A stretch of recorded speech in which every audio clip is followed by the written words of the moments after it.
भारत ने शनिवार को झेलम नदी के जलस्तर में अचानक बढ़ोतरी कर दी और इससे पाकिस्तान के कब्जे वाले कश्मीर यानी कि पीओके में खलबली मच गई।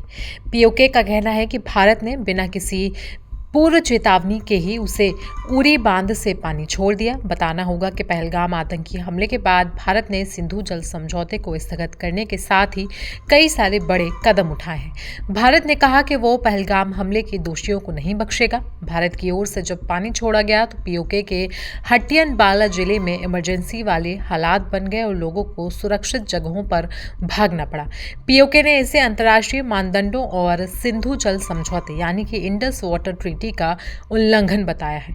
टाइम्स ऑफ इंडिया की एक रिपोर्ट के मुताबिक पीओके की राजधानी मुजफ्फराबाद और चकोटी इलाके में स्थानीय प्रशासन की ओर से लाउडस्पीकर पर नदी का जलस्तर तेजी से बढ़ने की चेतावनी जारी की गई। प्रशासन ने कहा कि लोग घरों को तुरंत खाली कर दें और अपना कीमती सामान लेकर वहां से भागें। पीओके के प्रशासन ने कहा कि झेलम नदी के नजदीक रहने वाले लोग दूर चले जाएं क्योंकि भारत के द्वारा झेलम के सामान्य से ज्यादा पानी छोड़ने की वजह से यहां पर बाढ़ आ गई है। इस तरीके की भी खबरें हैं कि इस वजह से जानवरों और फसलों को बड़े पैमाने पर नुकसान पहुंचा है। पीओके की सरकार ने भारत पर जानबूझकर वाटर टेररिज्म फैलाने का आरोप लगाया है और पहले सूचना न देने को सिंधु जल समझौते का उल्लंघन बताया है। इस समझौते के मुताबिक पानी छोड़ने के बारे में दोनों ही देशों को पहले जानकारी देनी होगी। पीओके के प्रशासन का कहना है कि भारत के द्वारा पानी छोड़े जाने की वजह से बड़ी मुसीबत खड़ी हो गई है और भारत की ओर से अब इस मामले में कोई भी जवाब फिलहाल नहीं आया है। आपको बता दें कि 22 अप्रैल 2025 को पहलगाम में एक बड़ा आतंकी हमला हुआ था जिसमें अब तक 26 से ज्यादा लोगों के मारे जाने की खबर है, जिसके बाद ही भारत सरकार ने कई सारे सख्त कदम उठाए थे और पाकिस्तान के खिलाफ आतंकवाद से लड़ने की कसम भी खाई थी। इसी कड़ी में भारत ने उन सभी नागरिकों को वापस पाकिस्तान भेज दिया है जो स्पेशल वीजा के तहत भारत आए थे। अब उन लोगों ने भारत से पाकिस्तान जाने पर क्या कुछ कहा है, चलिए आपको वो भी सुनवा देते हैं।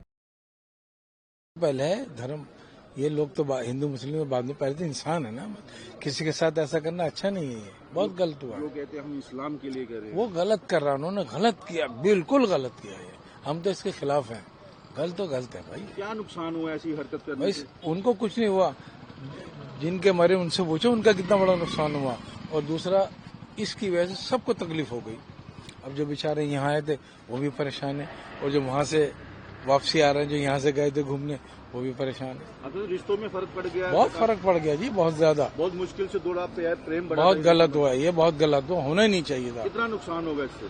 क्या बहुत नुकसान होगा, इंसानियत का नुकसान हो गया। इससे तो बड़ा नुकसान क्या होना है? जो इंसानियत का नुकसान सबसे बड़ा नुकसान है। 10 दिन।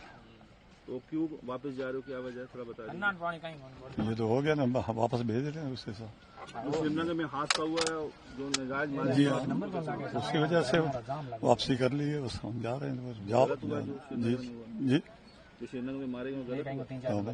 वो तो हुआ जो कर दिया उन्होंने, हम क्या कहते हैं। सर, जो ऐसे धर्म के नाम पे लोगों को मारते हैं उनके लिए क्या होना चाहिए? वो ठीक है। दोनों मुल्कों में चैन हो, अमन हो, ऐसी बात ना होनी चाहिए। रहने वाले रहीमियार से। नहीं, पाकिस्तान कहाँ के रहने वाले हो? रहीमियार से। क्यों वापस जा रहे हो यहाँ से? शादी हुई है उधर। कहाँ पे? रहीमियार। कितनी देर हुई आपकी शादी हुई? 15 साल हो गए। 15 साल हो तो गए। यहाँ कितने दिन हो गए यहाँ इंडिया में आए हुए? यहाँ 4 महीने हो गए। तो आज वापस क्यों जा रहे हो, क्या बताया वापस जाने के लिए आपको? वापस हमारे बच्चे हैं, वहाँ चले जाएंगे। जो श्रीनगर में हादसा हुआ, बंदे मारे गए हैं, तो गलत हुआ है? गलत हुआ है। आप बोले